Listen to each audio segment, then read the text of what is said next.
Nuclear bombers का जाल बिछाएगा America. Break करिए इस वक्त की बड़ी खबर। ये देखिए, यूरोप से एशिया तक B-21 बॉम्बर्स की तैनाती का प्लान। बड़ी खबर, 140 से 175 B-21 बॉम्बर्स की तैनाती की तैयारी। ब्रेकिंग और शॉट दिखाइए। थर्मो न्यूक्लियर वेपन से लैस होंगे B-21 बॉम्बर्स। अमेरिकी एयरफोर्स के बड़े अधिकारी का खुलासा। इस वक्त की बड़ी खबर।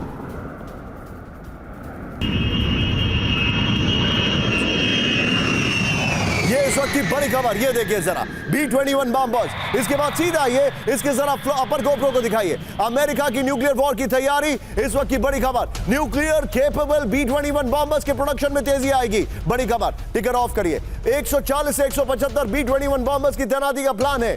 थर्मो न्यूक्लियर वेपन से लैस होंगे स्टेल्थ B-21 बॉम्बर्स। ये देखिए, स्ट्रैटेजिक न्यूक्लियर टायरेट का हिस्सा होंगे B-21 बॉम्बर्स। 2027 तक अमेरिकी सेना में शामिल करने का लक्ष्य है। 2040 तक B-21 के सभी यूएस बेस में तैनाती का प्लान है। इस वक्त की बड़ी खबर। और एक और बड़ी खबर जो मैं आपको बताने वाला हूं, लेकिन उससे पहले B-21 की जो डिप्लॉयमेंट हो रहा है उससे पहले एक और बड़ी खबर मैं आपको बता रहा हूं। सीधे ब्रेक करिए। एशिया में सीधे फ्लोर ब्रेकिंग। एशिया में अमेरिका की जंगी तैयारी। ब्रेक करिए जरा। F-35 से चीन और नॉर्थ कोरिया को जवाब। जापान में अमेरिकी F-35 फाइटर की तैनाती। केडेना एयरबेस पर 36 नए F-35 की तैनाती। जापान में तैनाती पर पेंटागन की रिपोर्ट।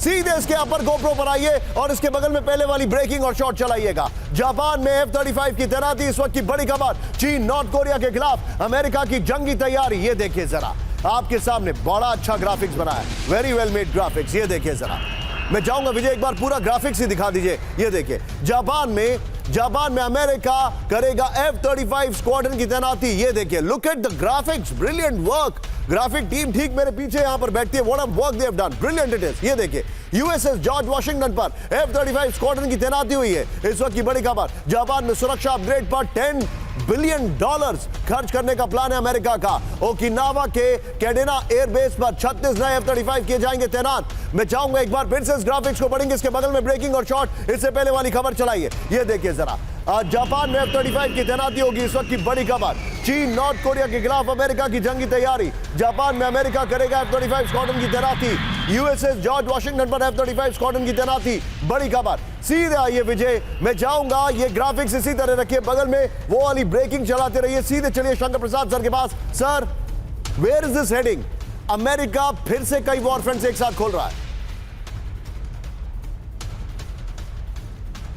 देखिए, पहले तो आपने कहा कि अमेरिका ने न्यूक्लियर बेसिस तैयार कर ली है, न्यूक्लियर की तैयारी कर रहा है, तैनात कर लिया है। दूसरा आपने बताया कि जापान में F-35 भेज रहा है। तो अमेरिका कर क्या रहा है? अमेरिका इंटरनल सिचुएशन तो जो है आप देख ही रहे हैं। आपने देखा पिछले 3-4 दिन में क्या हुआ, वहाँ क्या पॉलिटिकल एनवायरनमेंट है, उनके इलेक्शंस आने वाले हैं। क्या इस किस्म की जो ऑफेंसिव उनकी डेमोन्स्ट्रेशन है, क्या वो इस समय चल सकती है? आपने अभी ये भी सुना कि जो उनकी आर्म्स इंडस्ट्री है वही केवल फ़ायदा उठा रही है। सारी जो यूक्रेन की आर्मी वो भी उसके बरखिलाफ़ हो चुकी है, वो हथियार डालना चाहती है। सो आई डोंट अंडरस्टैंड कि अमेरिकन पॉलिटिकल सिचुएशन क्या है। सारी चीज़ डिपेंड करती है कि किस तरीके से यूएस पब्लिक इस चीज़ को देख रही है। अब एक तरफ आपने ट्रंप साहब की बात भी की, और ट्रंप साहब से समझ में ये आता है कि अगर वो इलेक्ट हुए और जिसकी संभावना दिन पर दिन बढ़ती चली जा रही है, तो क्या ये लड़ाई तुरंत रुक जाएगी? क्या वो एकदम से इसको बंद कर देंगे? जो हथियार बेच रहे हैं उनका क्या होगा? तो I think it's a very very difficult situation, जो उनके सीनियर पॉलिटिशियंस हैं, जो प्रेसिडेंट ऑफ यूनाइटेड स्टेट्स और उनकी सेनेट है, वो इस चीज़ को क्यों नहीं समझ पा रही है कि अनफ इज़ अनफ, कितना आप और करेंगे।